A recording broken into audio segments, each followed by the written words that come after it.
Um, and I think the whole the whole arc of the play should be sort of captured in these three scenes. I don't think I have to kind of introduce it too much. But, the beginning of the first scene is a festival that is being held in Rome right before the Ides of March, which is a fateful day for Rome. And so we will see a procession in which Caesar will be leading, and the senators will be following behind him. And then we'll see what happens from there. Without further ado.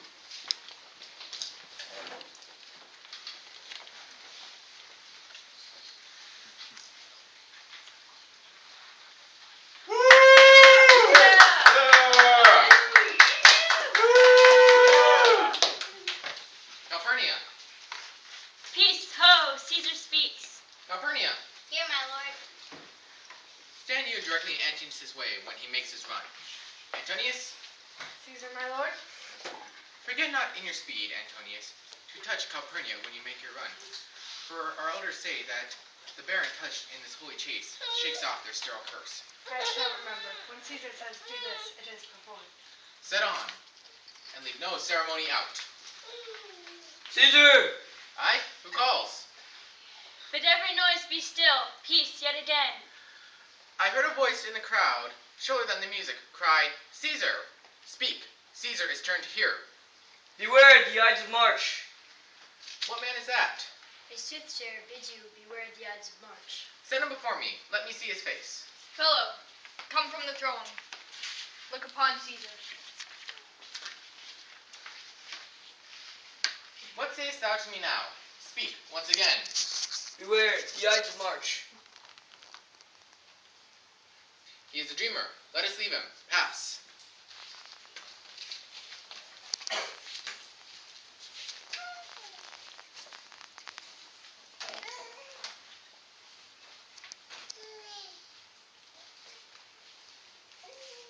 Will you go to see the order of the course? Not I. I pray you do. I am not gamesome. I do lack some part of that quick spirit that is in Antony. Let me not hinder Cassius or desires. I leave you.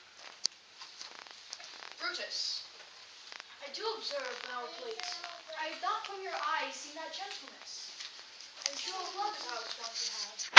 You bear too stubborn and too strange a hand over your friend who loves you. Cassius, be not deceived. If I veiled my look, I turned the trouble of my countenance merely upon myself.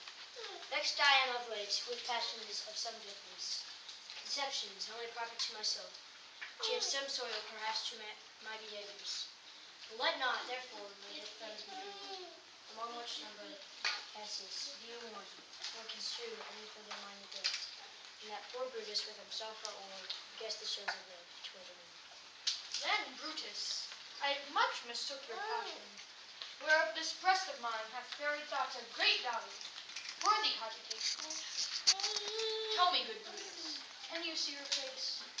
No, Cassius, for the eye is not of self, but by reflection, by some other things. 'Tis just.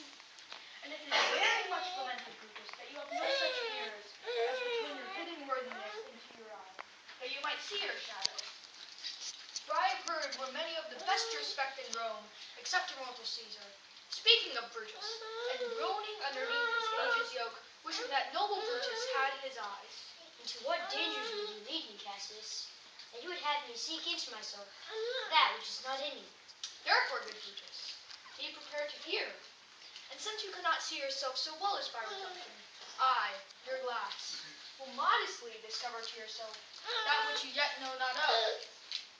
And be not jealous on me, gentle Brutus, where I, a common lapper, that used to stale with ordinary oaths my love to every new protester, and that you do know that I fawn on men and hug them hard, and after scandal them. Or if you do know that I do profess myself in banqueting to all the rout, then hold me dangerous.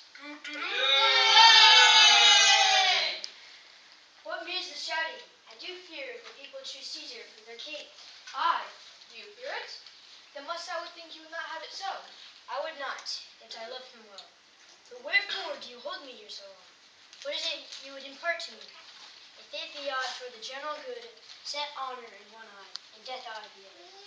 But I will look on both indifferently. For let the gods so speed me as I love to move on. I know that verse is to be amused with this, as well as I do know your outward behavior.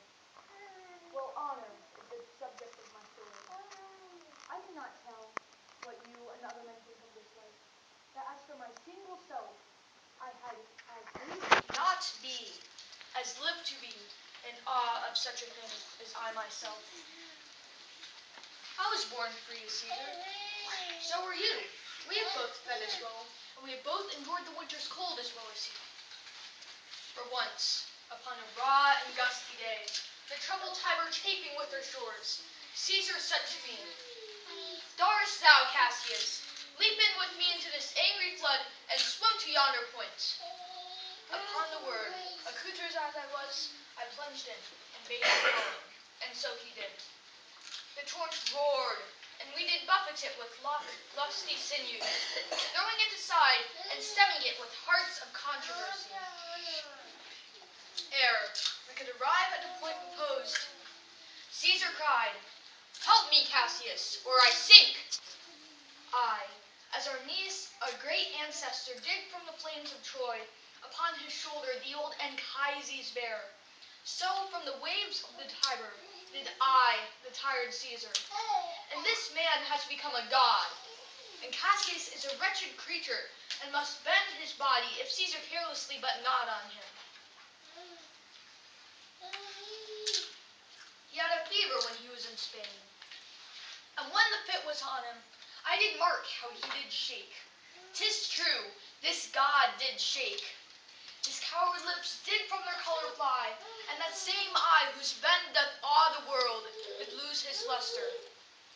I did hear him groan. Aye, that same tongue of his that bade the Romans mark him and write his speeches in their books, alas, it cried, "Give me some drink, Titinius," as a sick girl. Ye gods, it doth amaze me.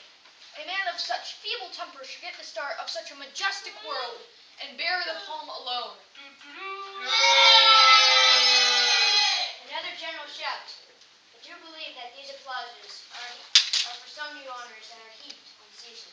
Why, man, he doth bestride the narrow world like a colossus. And we, petty men, walk under his huge legs, and keep about to find ourselves dishonorable graves. Men at some times are masters of their fates. The fault, dear Brutus, is not in our stars, but in ourselves, that we are underlings. Brutus and Caesar. What should be in that Caesar? Why should his name be sounded more than yours? Write them. Yours is his fair name. Sound them. It doth become the mouth as well. Weigh them. Yours is his heavy. Conjure with them. Brutus shall stir his spear as soon as Caesar. Now, in names of all the gods at once, upon what meat doth this our Caesar feed, that he is grown so great? Age, thou art shamed. Rome, thou hast lost a breed of noble bloods. One wonder by an age since the great flood, for those Spains with more than one man? One could they say till now, yet talk of Rome, that her wide walls encompassed but one man? Now it is Rome indeed, and room enough when there is in it but one only man. Oh, you and I have both heard our father say, there was a Brutus once that would have brooked the eternal devils to keep his state in Rome as easily as a king. If you do love me, I am nothing to ask. What you is worth to me, I have some of it. How I thought I was connected these times, I shall be connected. This present I would not. So if love I might entreat you, be any further need. If you have said I will consider, if you had to say I will with patience hear.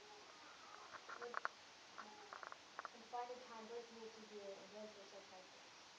Till then, noble friend, chew upon this. Brutus had rather be a villager than to keep himself the son of David under these hard conditions. I am glad my weak words have struck thus, but much ill thought to me. Caesar is returning. The games are done, and Caesar is returning.